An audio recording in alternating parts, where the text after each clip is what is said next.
আসসালামু আলাইকুম ওয়া রাহমাতুল্লাহ। সম্মানিত দিনী ভাই এবং বোনেরা, আজকে আপনাদেরকে দেখিয়ে দেব কিভাবে 2 রাকাত তাহাজ্জুদ নামাজ আদায় করতে হয়। বন্ধুরা, অনেকে আমরা প্রশ্ন করে থাকি যে তাহাজ্জুদ নামাজ কত রাকাত এবং কি কি সূরা দিয়ে পড়তে হয়। এটা নিয়েও বিস্তারিত আলোচনা করব ইনশাআল্লাহ। তাহাজ্জুদ নামাজ যেহেতু এটি একটি নফল ইবাদত, এজন্য আমরা এটা নির্দিষ্ট কোনো রাকাত নেই। আপনি যতটুকু পারেন ততটুকু পড়লেই হয়ে যাবে। অর্থাৎ 2 রাকাত করে 4 রাকাত, 6 রাকাত, 8 রাকাত যতটুকু পারেন সহি শুদ্ধভাবে একদম ধীরস্থিরভাবে আপনাকে পড়তে হবে। আপনি যত রাকাতই পড়েন না কেন, নামাজটা হতে হবে একদম ধীরস্থির সহি শুদ্ধভাবে। এখন এই নামাজটা আপনি কিভাবে পড়বেন, কখন পড়বেন? 2 রাকাত করে সালাম ফিরে আপনাকে পড়তে হবে, যতটুকু পড়েন না কেন। এই নামাজটা আপনি পড়বেন শেষ রাত্রিতে, কারণ রাসূল সাল্লাল্লাহু আলাইহি ওয়াসাল্লামের হাদিস থেকে প্রমাণিত, যদি কোনো ব্যক্তি শেষ রাতে তাহাজ্জুদ নামাজ আদায় করে তাহলে আল্লাহ রাব্বুল আলামিন সেই বান্দার দোয়াটা কবুল করে নেন।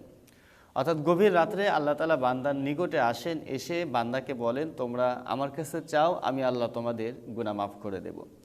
তো সেই প্রেক্ষিতে শেষ রাতে ফজরের নামাজের আজানের পূর্বে, অর্থাৎ ফজরের সময় আসার পূর্বে আপনাকে তাহাজ্জুদ নামাজ পড়তে হবে।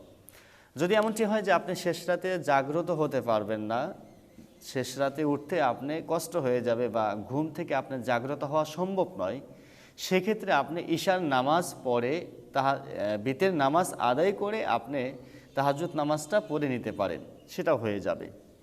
তো বন্ধুরা, এই নামাজের নিয়ত আপনি কিভাবে করবেন? আমরা অনেকে আরবি নিয়ত করি, বাংলা নিয়ত করি। আসলে নিয়তটি হচ্ছে আর নিয়ত ফিল কলব, বান্দার অন্তরের ইরাদাকেই নিয়ত বলা হয়। তো আপনি যদি আরবিটা সহি শুদ্ধভাবে পড়তে পারেন তাহলে আরবিতে পড়লে হবে। আর যদি এমনটি হয় যে আরবি নিয়ত করলে ভুল হওয়ার সম্ভাবনা থাকে, সেই ক্ষেত্রে আমি বলবো যে আরবি নিয়তটা না করে সবচাইতে উত্তম আপনি বাংলা মাতৃভাষা দিয়ে আপনি নিয়তটা করবেন এইভাবে যে আমি 2 রাকাত তাহাজ্জুদ নামাজের নিয়ত করিতেছি, আল্লাহু আকবার। এতটুকু বললে আপনার নিয়তটা হয়ে যাবে। আসলে আপনি যখন অজু করে নামাজের জন্য দাঁড়াবেন, যখন অজুটা করবেন, তখনই আপনার নিয়তটা হয়ে গেল যে আপনি কিসের জন্য অজুটা করতেছেন। তো আশা করি নিয়তের বিষয়টা আপনারা বুঝতে পেরেছেন। তো চলুন আমরা এবার প্র্যাকটিক্যালভাবে দেখে নেই কীভাবে তাহাজ্জুদ নামাজ আদায় করব।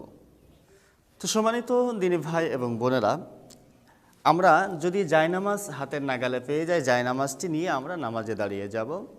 যদি জায়নামাজের দোয়াটা আপনারা পারেন তাহলে আপনারা এইভাবে পড়ে নেবেন, ইন্নী ওয়াজ্জাহতু ওয়াজহিয়া লিল্লাযী ফাতারাস সামাওয়াতি ওয়াল আরদা হানিফা ওয়া মা আনা মিনাল মুশরিকিন।